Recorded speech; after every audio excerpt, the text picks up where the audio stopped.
Pemirsa, beberapa penyakit lebih mudah menyerang anak saat musim hujan.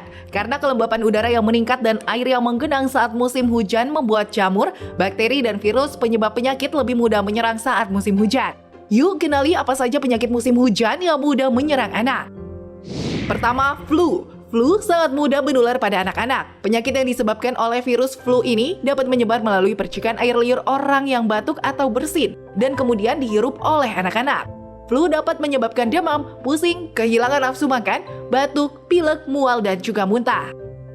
Lalu ada diare. Buang air besar yang meningkat dengan tija cair lebih dari 3 kali dalam sehari adalah tanda seorang anak mengalami diare. Kondisi ini dapat disebabkan oleh bakteri atau virus yang masuk melalui makanan atau tangan yang kotor.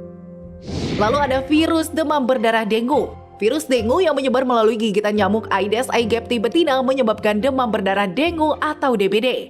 Jumlah hujan yang tinggi membuat iklim ideal untuk pertumbuhan nyamuk ini.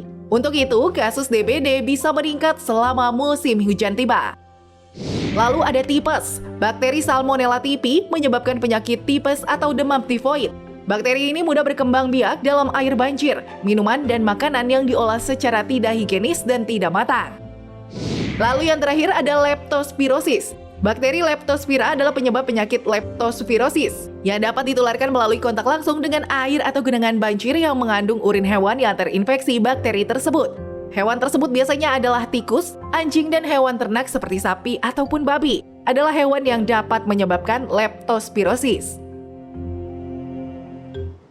Terima kasih pemirsa masih bersama kami di Hidup Sehat, dan tadi kita sudah melihat informasi mengenai penyakit yang bisa menyerang anak-anak di musim hujan. Nah, ini untuk para pemirsa yang punya anak-anak khususnya, tolong untuk lebih dijaga lagi imunitas dan juga pola makannya ya. Jangan sampai gampang terkena penyakit. Nah dokter, kita balik lagi ke fakta mitos tadi, ada olahraga kompetitif dengan latihan yang berlebihan ini bisa membuat tubuh anak lebih rentan sakit. Ini fakta atau mitos, dok? Itu fakta, Mbak Margareta, bahwa olahraga dengan beban yang berlebihan dan intensitas yang sering tentunya bisa menyebabkan satu, cedera otot, kedua, anak kelelahan sehingga nanti bisa menyebabkan daya tahan tubuhnya rendah, lalu akan mengurangi konsentrasi pelajaran saat di sekolah. Oke, gitu ya dok ya. Jadi kelelahannya tuh mungkin seperti kelelahan fisik kah atau kelelahan mental nih dok? Bisa dua-duanya, bisa kelelahan fisik, bisa kelelahan mental.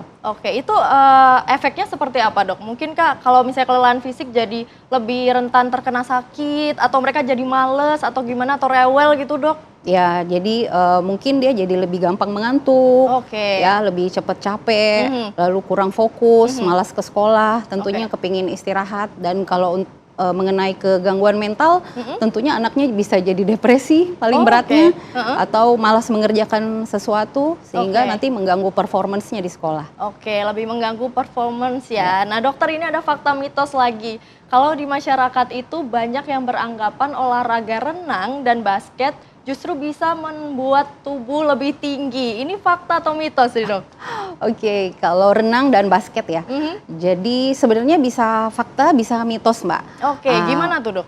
Karena renang dan basket itu merupakan aktivitas motorik yang aktif, ya kan, dimana kita akan mempekerjakan otot secara maksimal, postur tubuh diperbaiki dengan olahraga-olahraga seperti ini. Kalori yang terbakar juga lebih banyak.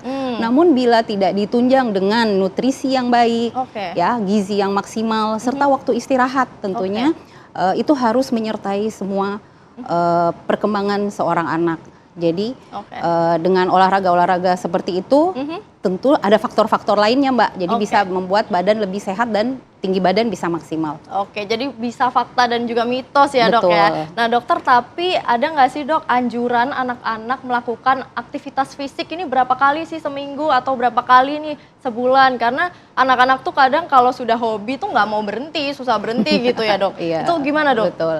Sebenarnya balik lagi tergantung ke usianya, Mbak. Makin kecil seorang anak, tentunya olahraga yang kita anjurkan lebih banyak ke bermain, ya, lebih banyak yang ke happy-happy, dan tetap melibatkan aktivitas motorik. Makin besar anak, usia sekolah, usia remaja, tentu dianjurkan untuk berolahraga aktivitas yang lebih sering, misalnya 2-3 kali seminggu, itu. Dan yang full dengan mengeluarkan kalori tadi, seperti itu, Mbak. Tapi contoh konkretnya ada nggak dok? Olahraganya tuh apa gitu contohnya? Seperti apakah main sepeda atau berenang atau seperti apa dok? Betul tadi, berenang, basket, Oke. bola, lari, bahkan berjalan aja di sekitar lingkungan kita itu sudah termasuk olahraga kan Mbak. Jadi Oh, oke. anak-anak sedari kecil pun sudah kita bisa ajak untuk Oh jadi berolahraga. jalan itu juga termasuk olahraga Betul. juga ya dok untuk anak kecil ya? Untuk anak Kalau kecil. kita mah lari ya dok Lari. ya?